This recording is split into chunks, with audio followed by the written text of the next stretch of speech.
কারণ ছাড়াই ঢাকা দুবাই রুটে বিমানের টিকিটের দাম আকাশচুম্বী। বাড়তি টাকা গুনতে হচ্ছে যাত্রীদের। ভাড়া বাড়ায় বিপাকে ট্রাভেল ব্যবসায়ীরা। মালদ্বীপে পণ্য রপ্তানিতে নেই বাংলাদেশের সঙ্গে কোনো চুক্তি। আর্থিকভাবে ক্ষতিগ্রস্ত হচ্ছেন বাংলাদেশি ব্যবসায়ীরা। প্রধানমন্ত্রীর সফর নিয়ে আসায় প্রবাসীরা। কৃষিজাত ও হিমায়িত পণ্য পরিবহনে কৃষি ট্রেন চালু করতে যাচ্ছে রেলওয়ে। কেনা হবে ১২৫টি বিশেষ কোচ। লাভবান হবেন প্রান্তিক চাষিরা, বলছেন মন্ত্রী। পঞ্চগড়ের বাংলাবান্ধা স্থলবন্দরে ওমিক্রন মোকাবেলায় নেই কোনো ব্যবস্থা। ভুটান থেকে আসা পণ্যবাহী ট্রাক চালকদের হয় না স্বাস্থ্য পরীক্ষা। আতঙ্কে স্থানীয়রা। এবং মৌলভীবাজারে পাহাড় টিলায় রোপণ করা হচ্ছে নতুন চা গাছ। শুষ্ক মৌসুমে চলছে বাগান সম্প্রসারণের কাজ। আগামী বছর শুরু হবে পাতা সংগ্রহ।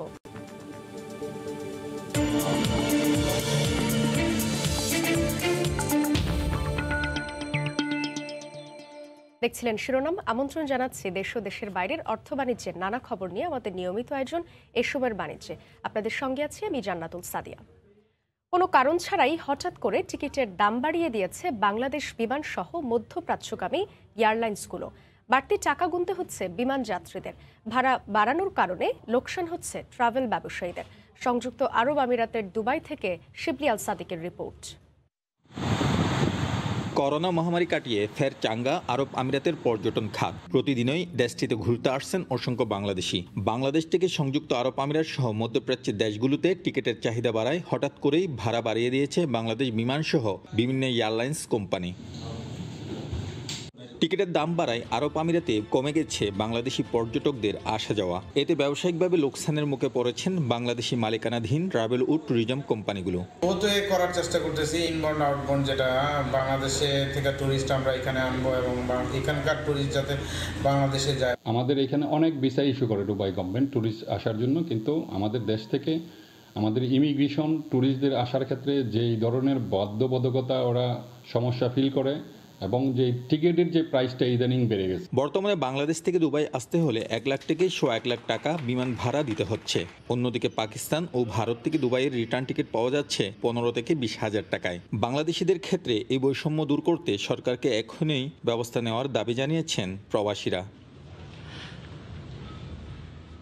শিবলি আল সাদিক, সময় সংবাদ, সংযুক্ত আরব আমিরাত। মালদ্বীপে নেপাল ও ভারতের নাগরিকরা নিজস্ব লাইসেন্সে ব্যবসা করার সুযোগ পেলেও বঞ্চিত বাংলাদেশি ব্যবসায়ীরা। ব্যবসায়িক চুক্তি আর সরাসরি রপ্তানি মাধ্যম না থাকায় বাংলাদেশ থেকে কম খরচেও পণ্য আমদানি করতে পারেন না তারা। তবে প্রধানমন্ত্রীর মালদ্বীপ সফরের মধ্য দিয়ে প্রতিবন্ধকতা দূর হবে বলে প্রত্যাশা করছেন ব্যবসায়ীরা। যদিও মানব সম্পদ খাতে গুরুত্ব দেওয়ার পরামর্শ অর্থনীতিবিদদের। মালদ্বীপ ঘুরে এসে কাজল আবদুল্লার রিপোর্ট। সাগরের মাঝে জেগে ওঠা বহু দ্বীপের দেশ মালদ্বীপ। ইতিহাস ঐতিহ্যে খুব প্রসিদ্ধ না হলেও নিজেদের প্রচেষ্টায় পর্যটনকে কেন্দ্র করেই বর্তমানে দেশটির অবস্থান বিশ্বনন্দিত। দেশটির জাতীয় আয়ের বেশিরভাগই পর্যটন খাতের, যেখানে কাজ করছেন দেশটির সাধারণ নাগরিকের পাশাপাশি প্রবাসীরাও।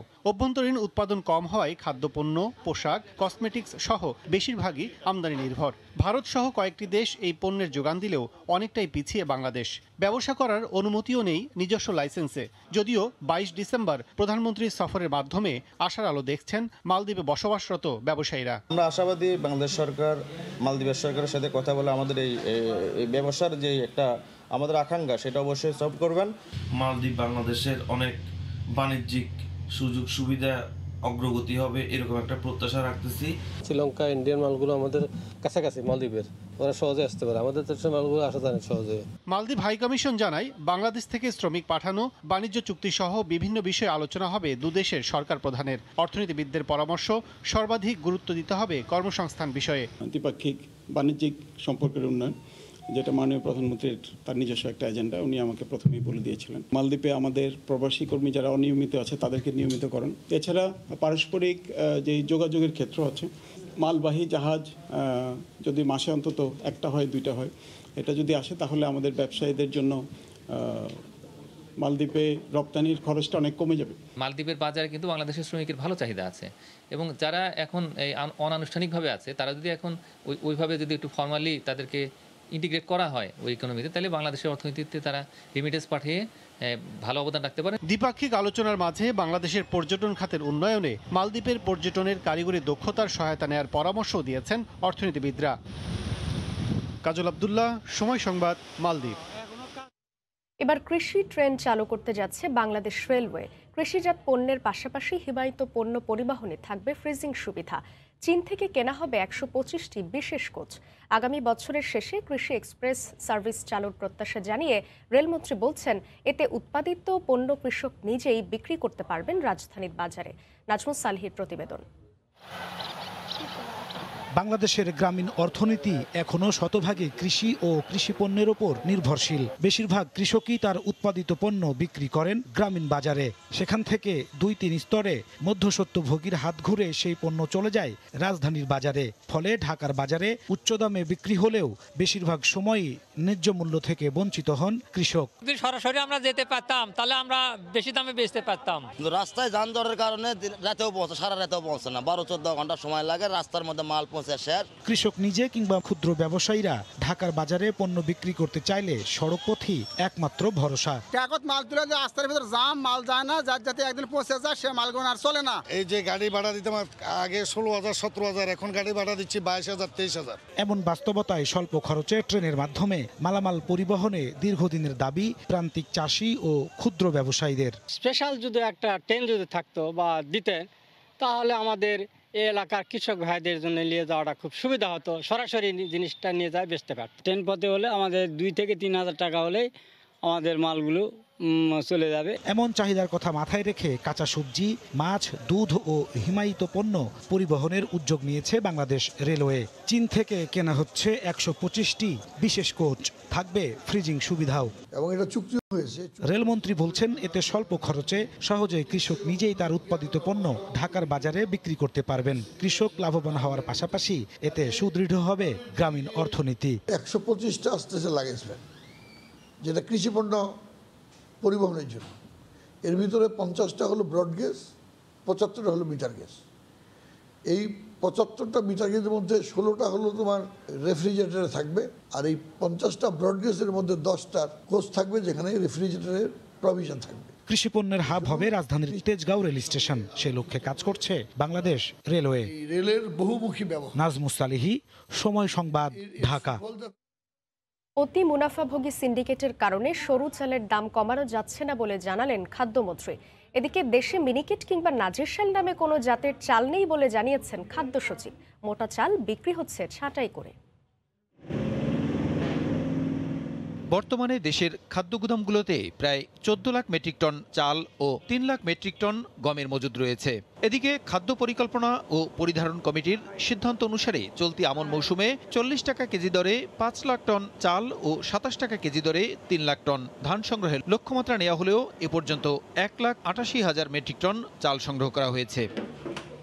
পর্যাপ্ত চালের মজুদ সত্ত্বেও এ অবস্থায় বাজারে সরু চালের ঊর্ধ্বমূল্য গ্রহণযোগ্য নয় বলে জানিয়েছেন খাদ্যমন্ত্রী।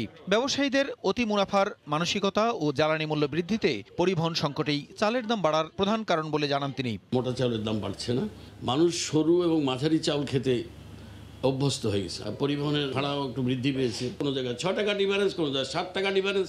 আমাদের মানবিকতাই তো মনে হয় যেন খালি কিভাবে আমরা প্রফিট করব। এদিকে সম্প্রতি সরকারের এক গবেষণা মতে দেশের বাজারে মিনিকেট কিংবা নাজির বলতে কোনো চাল নেই জানিয়ে খাদ্য সচিব জানান, চালের কত শতাংশ ছাঁটাই করা যাবে ও পলিশ করা যাবে এ ব্যাপারে শিগগিরই একটি নীতিমালা করা হবে।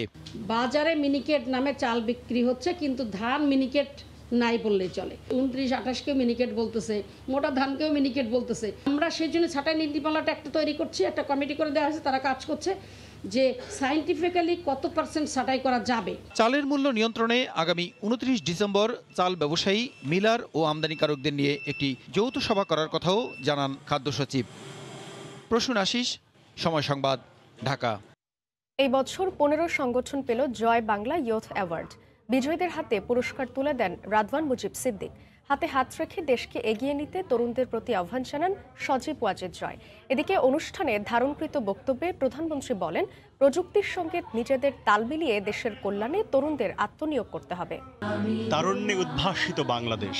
50 বছরের বাংলাদেশে তরুণরাই স্বপ্ন সারথি হয়ে একটু একটু করে এগিয়ে নিচ্ছে বাংলাদেশ। বাংলাদেশের প্রত্যাশার প্রত্যয়টা যখন তরুণদের হাতে, তাদের কাজের স্বীকৃতি দিতে তোমার জয়ে বাংলার জয় স্লোগানকে সামনে নিয়ে দেওয়া হলো সুবর্ণ জয়ন্তীর বিশেষ জয় বাংলা ইয়ুথ অ্যাওয়ার্ড। 700-র বেশি আবেদন থেকে বাছাই করে 15টি সংগঠনকে দেওয়া হয়েছে পুরস্কার। তুলে দিয়েছেন CRI এর ট্রাস্টি রাদওয়ান মুজিব সিদ্দিক।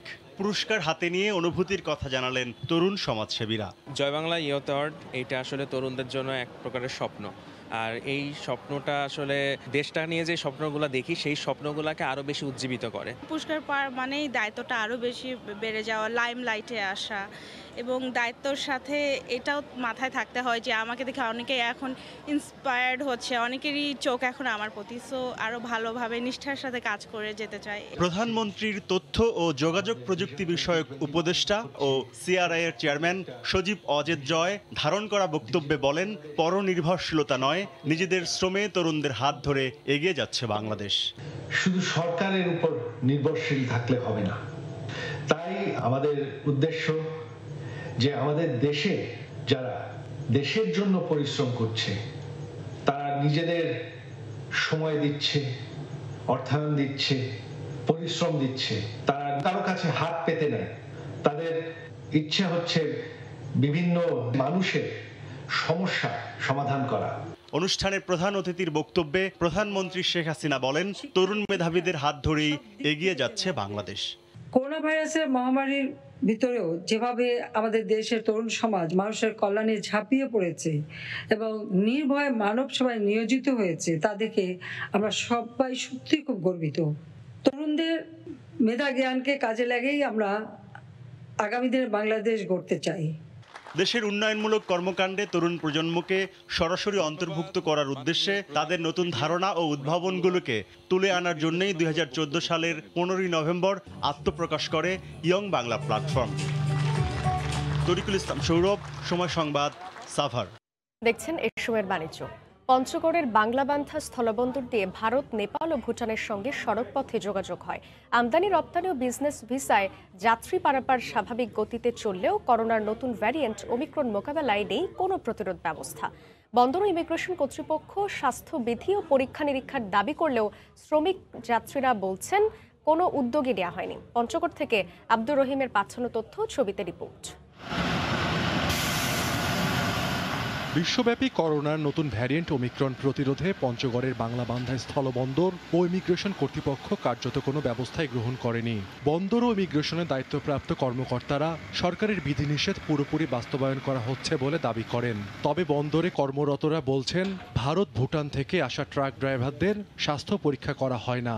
এতে আতঙ্কে স্থানীয়রা। বন্দরের শ্রমিকরা বলছেন, হ্যান্ডমাইকে মাঝে মধ্যে স্বাস্থ্য সচেতনতা প্রচার করলেও পরীক্ষা নিরীক্ষা করা হয় না। ভাইরাসটা বিভিন্ন দেশে যদি বাংলাদেশে নিয়ে আসে তাহলে তো আমাদের তো ক্ষতিগ্রস্ত। ইন্ডিয়া থেকে যে সকল ড্রাইভাররা আসে তারাও আর্টিফিশিয়াল রিপোর্ট অথবা করোনা টেস্ট নিয়ে আসে না।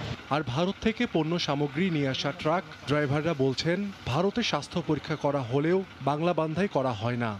আমাদের চেকিং করে, বাংলাদেশে কিন্তু আমাদের কোনো করোনার চেকিং হচ্ছে না। ভারত যাওয়ার পথে কোনো পরীক্ষা করেনি বাংলাবান্ধা ইমিগ্রেশন কর্তৃপক্ষ। ভারত থেকে ফেরার পথেও একই অবস্থা বলে জানালেন বাংলাদেশি এই যাত্রী। এখানে তো কোনো আমাদের পরীক্ষা হয়নি, তারপরে আমরা ভারত চলে গেছি, ভালো মতোই ফিরছি আমরা আজকে, কিন্তু এখানে আজকেও কোনো পরীক্ষা যে করবে নাকি এখানে আসি শুনতেছি, কিন্তু লোক নেই। বন্দর ও ইমিগ্রেশনের কর্মকর্তাদের দাবি, ওমিক্রন মোকাবেলায় সরকারের সব নির্দেশনা মেনে চলছেন তারা। গাড়ি যখন আমাদের দেশে প্রবেশ করে তখন বিজিবির সহযোগিতায় আমরা সেখানে প্রত্যেকটা ড্রাইভারের টেম্পারেচার স্ক্যানিং করছি, অতঃপর প্রত্যেকটা যানবাহনকে জীবাণুমুক্ত করার জন্য স্প্রে করা হচ্ছে।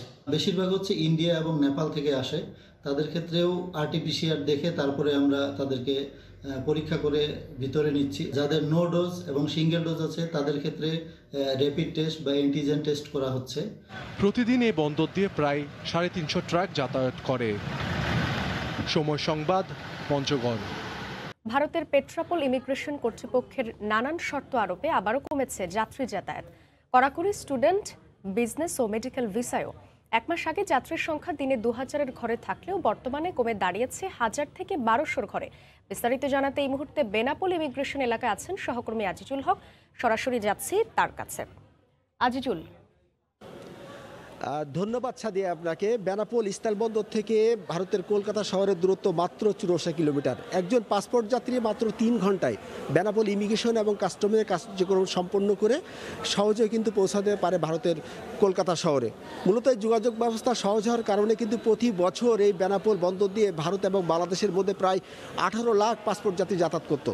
গত বছর মার্চ মাসে যখন প্রথম করোনা সংক্রমণ দেখা দেয় তখন কিন্তু ভারত সরকারের নিষেধাজ্ঞায় বন্ধ হয়ে যায় 13 মার্চ থেকে ভ্রমণ ভিসায় ভারত এবং বাংলাদেশের মধ্যে যাতায়াত। এছাড়া মেডিকেল এবং বিজনেস ভিসায় কিন্তু নানান শর্ত আরোপ করে কড়াকড়ি করা হয়। আপনি জানেন বর্তমানে করোনার আবার নতুন একটি ধরন ওমিক্রন দেখা দিয়েছে। বর্তমানে বিশ্বের প্রায় 100টি দেশে মানুষ কিন্তু এই ওমিক্রনের যে সংক্রমণে আক্রান্ত হয়েছে। আপনি জানেন আক্রান্ত হয়েছে বাংলাদেশ এবং প্রতিবেশী দেশ ভারতের মানুষ। তবে এই ওমিক্রনের সংক্রমণ যেন আর বিস্তার না ঘটে এই জন্য কিন্তু আমরা দেখতে পেয়েছি ভারতের পেট্রাপোল ইমিগ্রেশন তারা কিন্তু পাসপোর্ট যাত্রীর যাতায়াতের উপরে নানান কড়াকড়ি আরোপ করেছে। এই কড়াকড়ি আরোপের ফলে আমরা দেখতে পেয়েছি গত সপ্তাহে কিন্তু বন্ধ করা হয়েছিল ভ্রমণ বিষয়ে যাতায়াত, বন্ধ করা হয়েছিল বিজনেস বিষয়ে ভারতের উপর যাতায়াত। এছাড়া আমরা দেখতে পেয়েছি যে ইয়ারের বিষয়ে যে যাতায়াত সেটিও কিন্তু বন্ধ করা হয়েছিল।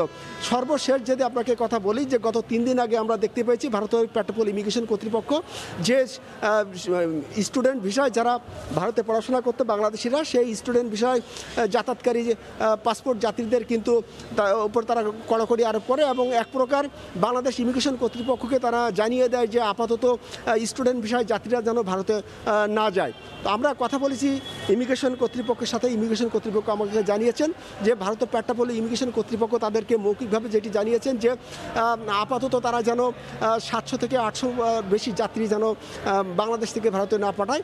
এছাড়া স্টুডেন্ট বিষয়ে যাত্রী না পাঠানোর জন্য তারা অনুরোধ করেছেন। আমরা কথা বলেছি সাধারণ পাসপোর্ট যাত্রীদের সাথে। যাত্রীরা আমাদেরকে বলেছেন যে তারা ভারত ভ্রমণের ক্ষেত্রে যে সমস্ত করোনা সংক্রমণের বর্তমান অবস্থার মধ্যে যে সমস্ত শর্ত তারা সেসব সমস্ত মেনেই কিন্তু ভারতে যাচ্ছেন। তবে এই হঠাৎ করে পেট্রাপোল ইমিগ্রেশন কর্তৃপক্ষ যে নানান কড়াকড়ি এই কড়াকড়ির কারণে কিন্তু তারা বিভিন্ন ধরনের সমস্যার সম্মুখীন হচ্ছেন। অনেকে কিন্তু মেডিকেল ভিসাও কিন্তু অনেককে ভারত থেকে ফেরত দেওয়া হচ্ছে। এছাড়া যারা স্টুডেন্ট বিষয়ে পড়াশোনা করতো তারা কিন্তু না যেতে পেরে অনেক ক্ষতিগ্রস্ত হয়েছেন বলে আমাদেরকে জানিয়েছেন। আপনি জানেন যে বর্তমানে এই যে করোনা পরিস্থিতির মধ্যে কিন্তু যারা ভারতে যাতায়াত করছেন তাদেরকে কিন্তু যাতায়াতের সময় 72 ঘন্টার মধ্যে যেটি RT-PCR থেকে পরীক্ষা কারণে করোনা নেগেটিভ সনদ দরকার হচ্ছে। এছাড়া ভারত থেকে আসার সময় কিন্তু দরকার হচ্ছে 72 ঘন্টার মধ্যে করোনা নেগেটিভ সনদ। এছাড়া বর্তমানে এই করোনার যে নতুন ধরন ওমিক্রনের সংক্রমণ রোধে বাংলাদেশ সরকারের যে শর্ত এই শর্তের ভিতরে রয়েছে যে যারা ভারত থেকে আসবেন তাদেরকে অবশ্যই কিন্তু বাংলাদেশে আসার সময় করোনার ডবল টিকা যারা নিয়েছেন সে টিকার সনদ থাকতে হবে। যাদের সনদ আছে তারা তাদেরকে বাড়িতে গিয়ে স্বাভাবিকভাবে যেতে পারবেন। তবে যাদের এই করোনার ডবল ডোজ টিকার সনদ যাদের নেই তারা কিন্তু বাড়িতে তাদেরকে 14 দিনের হোম কোয়ারেন্টাইন থাকতে পারবেন। তো এই ছিল বেনাপোল স্থলবন্দর থেকে যে বর্তমান করোনার নতুন ধরন যে ওমিক্রনের কারণে যে ভারতের পেট্রাপোল ইমিগ্রেশন কর্তৃপক্ষের যে নানান সত্যের কারণে যে পাসপোর্ট যাত্রীরা যে ভোগান্তিতে পড়েছেন তার সর্বশেষ তথ্য। সাদিয়া, ধন্যবাদ আজিজুল। দর্শক, আমাদের সঙ্গে বেনাপোল ইমিগ্রেশন এলাকা থেকে জানাচ্ছিলেন যাত্রী যাতায়াতের সবশেষ খবরাখবর। শীতে চাঁদপুরে জমতে শুরু করেছে পাল বাজারে পাইকারি সবজির হাট। ভোর থেকেই এখানে টাটকা ও তরতাজা সবজি বিক্রির ধুম। তবে সরবরাহ স্বাভাবিক থাকলেও অন্য বছরের চেয়ে দর একটু চড়া। এজন্য পরিবহন খরচ ও অকাল বৃষ্টিকে দুষছেন ব্যবসায়ীরা। ফারুক আহমেদের তথ্য ও নাইমুল ইসলাম নীরবের ছবিতে রিপোর্ট। দেশের বিভিন্ন প্রান্ত থেকে সবজির চালান পৌঁছে যাচ্ছে চাঁদপুরের পালবাজারে। তাই ভোর থেকে ক্রেতা বিক্রেতার হাট ঢাকে ব্যস্ত থাকে সবজির এই পাইকারি বাজার। যাতায়াত ব্যবস্থা ভালো থাকায় দেশের বিভিন্ন স্থান থেকে ক্রেতা ও পাইকাররা এসে ভিড় জমান এই বাজারে। শীতের এই মৌসুমে অন্য বছরের চেয়ে দাম একটু চড়া বলে অভিযোগ ক্রেতার। তবে অকাল বৃষ্টি ও জ্বালানি তেলের মূল্য বৃদ্ধিকে দুষছেন বিক্রেতারা। জ্বালানি তেলটা বৃদ্ধির কারণে আমাদের এখানে গাড়ি ভাড়াও বেশি লাগে, এই জন্য একটু দামও বেশি। এখানে আমরা সবগুলো মাল পাওয়া যায় একটু দাম একটু সেট পিস পাওয়া যায়, কিন্তু ইদারিং একটু মালের রেটটা একটু বেশি, আগে মালের রেটটা একটু কম ছিল। অনেক আগের চেয়ে মাল আমদানি হয়েছে অনেক। ফুলকপির দাম বাড়িয়ে গেছে, মানে আগে বেচতাম 15 টাকা 12 টাকা, এখন ব্যস্ত 25 টাকা 30 টাকা। সিমের বাজার আপাতত 30 টাকা 28 টাকা বর্তমান বাজার। ব্যবসায়ী নেতা বলছেন গত কয়েকদিন ধরে বাড়তে শুরু করেছে সবজির সরবরাহ। বর্তমানে আমাদের এখানে কয়েকদিন আগে বৃষ্টি হওয়ার কারণে মালের সরবরাহ অনেক কমে গেছে। এখন আস্তে আস্তে আবার নতুন করে কৃষক ফলাইতেছে, দাম মানে মাল আমদানি হইতেছে, সরবরাহ হইতেছে, এখন দিন দিন দাম কমবে। আর পালবাজারে প্রতিদিন দুবেলা পাইকারি সবজি বেচাকেনার সঙ্গে জড়িত রয়েছেন ছোট বড় 5 শতাধিক ব্যবসায়ী। প্রতিদিন বেচাকেনা হয় 50 থেকে 60 লাখ টাকা। সময় সংবাদ, চাঁদপুর। শুষ্ক মৌসুমের শুরুতেই চা বাগান সম্প্রসারণের কাজ শুরু হয়েছে মৌলভীবাজারে। আগাছা পরিষ্কার করে পাহাড় টিলায় রোপণ করা হচ্ছে নতুন চা গাছ। পাশাপাশি ষাটোর্ধ্ব গাছগুলো তুলে নতুন গাছ লাগানো হবে বলে জানিয়েছে চা বাগান কর্তৃপক্ষ। মৌলভীবাজার থেকে শাহ অলিদুর রহমানের পাঠানো তথ্য ও মোহাম্মদ ইয়ারুব আহমেদের ছবি নিয়ে রিপোর্ট। সরকারি নির্দেশনা অনুযায়ী চা বাগান মালিকদের প্রতি বছর আবাদ বাড়াতে হবে 2.5%, সঙ্গে ষাটোর্ধ্ব গাছ তুলে রোপণ করতে হবে নতুন চারা। সে অনুযায়ী মৌলভীবাজারে চলছে বাগান সম্প্রসারণের কাজ। ঝোপঝাড় পরিষ্কার করে চাষ উপযোগী করা হচ্ছে পাহাড়ি ঢালু জমি। চা বাগানের কর্মীরা এখন ব্যস্ত নতুন বাগান তৈরিতে। বাগানের কর্মকর্তারা জানান সরকার 2.5% নির্ধারণ করলেও সম্প্রসারণ করা হচ্ছে 3 থেকে 3.5%। আগামী বছরের মধ্যে এসব বাগান থেকে পাতা সংগ্রহের লক্ষ্যমাত্রা নির্ধারণ করে কাজ এগিয়ে চলছে। নতুনভাবে আমরা চারা গাছ লাগাচ্ছি মা বোন সবারে নিয়ে। নতুন টিলা চা রোপণ করতেছি। 16 থেকে 17 লাখ চারা রোপণের আমরা পরিকল্পনা গ্রহণ করেছি। এর মধ্যে আমাদের কাজ চলছে। অক্টোবরের শুরুতে আমরা নতুন বাগান কাজ করা শুরু করলাম। তো এই প্লান্টেশন আমাদের চলবে আগামী জুন জুলাই পর্যন্ত চলবে। জেলার চা বাগানগুলোতে নতুন বিনিয়োগে চা শিল্পে আগের চেয়ে বেশি লাভ হচ্ছে বলে জানায় বাগান কর্তৃপক্ষ। আর বাগান সম্প্রসারণের ফলে অধিক চা উৎপাদন দেশের অর্থনীতিতে ইতিবাচক ভূমিকা রাখবে বলে জানান বিশেষজ্ঞরা। আমি আশাবাদী এই প্রোগ্রাম হাতে নেওয়াতে জাতীয়ভাবে চা উৎপাদন বৃদ্ধি পাবে, যা জাতীয় অর্থনীতিতে একটি ব্যাপক ভূমিকা পালন করবে। গুণগত মানও বৃদ্ধি করতে হবে এবং চায়ের কোম্পানিও লাভবান হবে, রাষ্ট্র সরকারও লাভবান হবে এবং এই শিল্পের সাথে জড়িত তারাও কিন্তু তাদেরও এই জীবনমান উন্নয়ন হবে। চা বোর্ডের দেয়া তথ্যানুযায়ী মৌলভীবাজারে ছোট বড় মিলিয়ে 93টি চা বাগান রয়েছে। সময় সংবাদ, মৌলভীবাজার। বিগত 15 বছরে শুধু ঢাকা শহরে বর্জ্যের পরিমাণ প্রায় 3 গুণ বেড়েছে। বর্জ্যের সঠিক ব্যবস্থাপনা গড়ে তুলতে না পারলে ভবিষ্যতে বাংলাদেশের পরিবেশ নিয়ে উদ্বেগ প্রকাশ করেছেন বিশেষজ্ঞরা। সচেতনতা বাড়ানোর পাশাপাশি প্লাস্টিক বন্ধে কঠোরভাবে আইন প্রয়োগ করতে হবে বলে জানিয়েছেন পরিবেশ মন্ত্রী। সোমবার সকালে রাজধানীতে বিশ্ব ব্যাংকের প্লাস্টিক ব্যবস্থাপনা বিষয়ক আলোচনা সভায় কথা বলেন বক্তারা।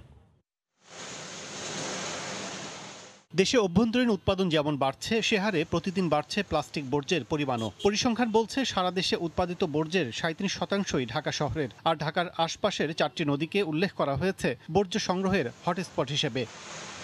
সোমবার রাজধানীতে বাংলাদেশের টেকসই প্লাস্টিক বর্জ্য ব্যবস্থাপনা নিয়ে এক সেমিনার আয়োজন করে বিশ্বব্যাংক। অনুষ্ঠানে উত্তর সিটি কর্পোরেশন বর্জ্য নিয়ন্ত্রণে বিদ্যুৎ উৎপাদন প্রকল্প নেয়ার কথা জানালেও বক্তারা বলেন সমন্বয়ের মাধ্যমে কাজ করতে হবে প্লাস্টিকের ব্যবহার বন্ধে। যে আমরা ওয়েস্ট টু এনার্জি প্রজেক্ট হাতে নিয়েছি এবং বিদ্যুৎ বিভাগ আমরা 42.5 মেগাওয়াট বিদ্যুৎ আমরা উৎপাদন করব। আমরা এই ধরনের প্রোডাক্ট কনজিউম করব যেটা আমার পরিবেশের বিরূপ প্রতিকার না করে।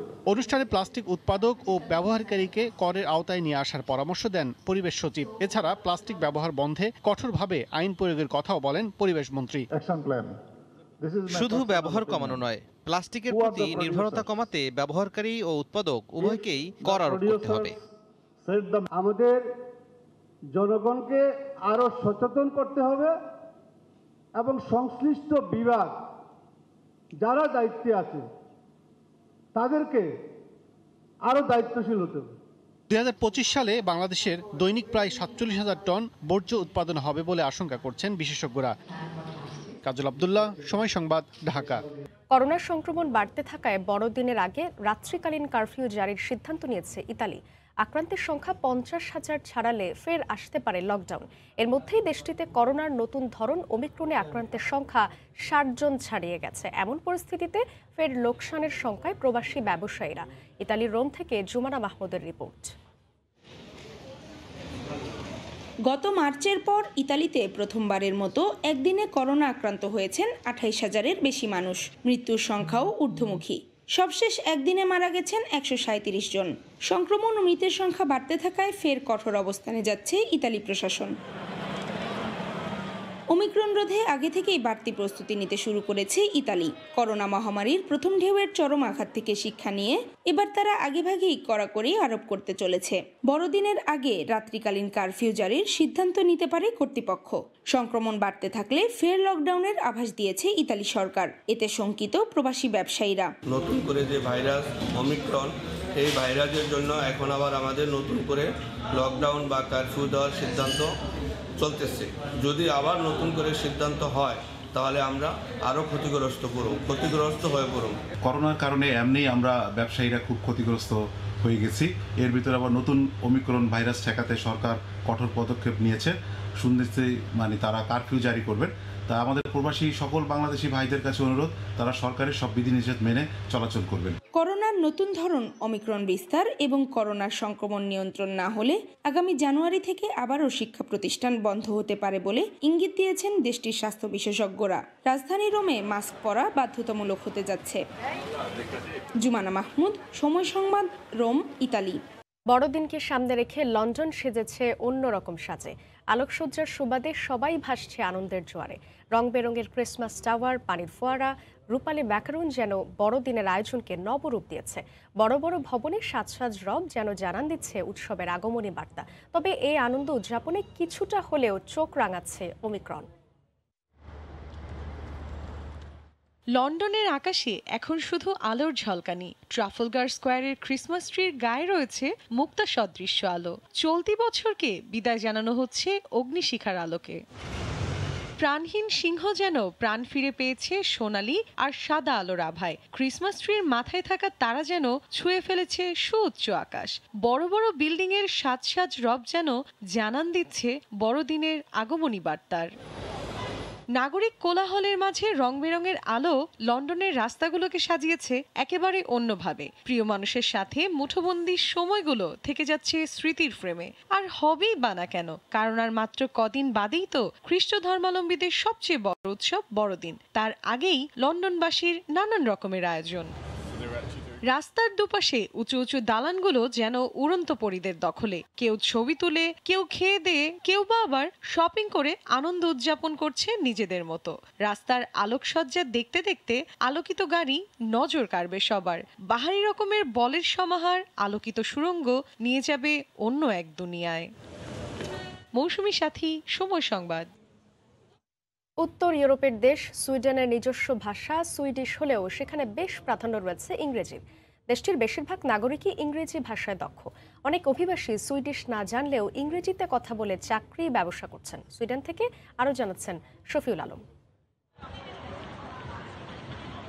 ইউরোপের অনেক দেশেই ভাষা না জানার কারণে অভিবাসীদের পড়তে হয় নানান বিড়ম্বনায়। তবে সুইডেন এক্ষেত্রে একেবারেই ভিন্ন। অর্থনৈতিকভাবে বেশ সমৃদ্ধ হওয়ায় উন্নত জীবন আর ভালো উপার্জন ছাড়াও ভাষাগত বিড়ম্বনা না থাকায় অভিবাসীদের অন্যতম পছন্দের স্থান সুইডেন। সুইডেনের সরকারি, বেসরকারি, দাপ্তরিক কাজকর্ম ছাড়াও দৈনন্দিন প্রয়োজনীয় সকল কাজ করতে অভিবাসীরা সহজেই ইংরেজি ভাষাকে বেছে নিতে পারেন। দেশটির বেশিরভাগ সরকারি ওয়েবসাইটে সুইডিশ ভাষার পাশাপাশি ব্যবহারকারী চাইলে ইংরেজিতেও সহজেই পেতে পারেন যে কোনো তথ্য। এমনকি অনেক প্রতিষ্ঠানই কর্মী নিয়োগের ক্ষেত্রে ইংরেজি ভাষার দক্ষতা যাচাই করেন। যদি আপনার প্রফেশনাল কোনো এক্সপিরিয়েন্স থেকে থাকে সেই ক্ষেত্রে আপনার সুইডিশটা ম্যান্ডেটরি না হলেও চলে। আপনার যদি ভালো এক্সপিরিয়েন্স থাকে তাহলে আপনি অনেক ভালো ভালো কোম্পানিতে ইংলিশ দিয়ে ওরা কাজ করতে পারতেছে, ইংলিশ স্পিকিং দিয়েও কাজ করতেছে। We speak both Swedish and English, but we don't mind speaking English. Actually, I don't really think about when I switch to English or Swedish because we learn English pretty in a young age. I speak only English, so it was very good for me, because I didn't know the Swedish language, so everybody in the Sweden, all the people speak only English, so it very helps for me. এরই মধ্যে সুইডেনের দক্ষ কর্মীর চাহিদা পূরণে প্রয়োজন হলে Swedish ভাষা কম জানা থাকলেও কর্মী নিয়োগের আহ্বান জানিয়েছে সুইডেন জব এজেন্সি। সুইডেনে ইংরেজি ভাষার মাধ্যমে দৈনন্দিন কাজকর্ম করা গেলেও স্থায়ী বসবাসের ক্ষেত্রে সুইডিশ ভাষা শিক্ষার উপর গুরুত্ব আরোপ করেন সংশ্লিষ্টরা। কপিল আলম, সময় সংবাদ, সুইডেন। এই সময়ের বাণিজ্যের শীর্ষ সংবাদগুলো জানিয়ে দিচ্ছি আরেকবার। কারণ ছাড়াই ঢাকা দুবাই রুটে বিমানের টিকিটের দাম আকাশচুম্বী, বাড়তি টাকা গুনতে হচ্ছে যাত্রীদের, ভাড়া বাড়ায় বিপাকে ট্রাভেল ব্যবসায়ীরা। মালদ্বীপে পণ্য রপ্তানিতে নেই বাংলাদেশের সঙ্গে কোনো চুক্তি, আর্থিকভাবে ক্ষতিগ্রস্ত হচ্ছেন বাংলাদেশি ব্যবসায়ীরা, প্রধানমন্ত্রীর সফর নিয়ে আসায় প্রবাসীরা। এবং কৃষিজাত হিমায়িত পণ্য পরিবহনে কৃষি ট্রেন চালু করতে যাচ্ছে রেলওয়ে, কেনা হবে 125টি বিশেষ কোচ, লাভবান হবেন প্রান্তিক চাষিরা, বলছেন মন্ত্রী। এই ছিল এই সময়ের বাণিজ্যের সঙ্গে থাকুন সময়।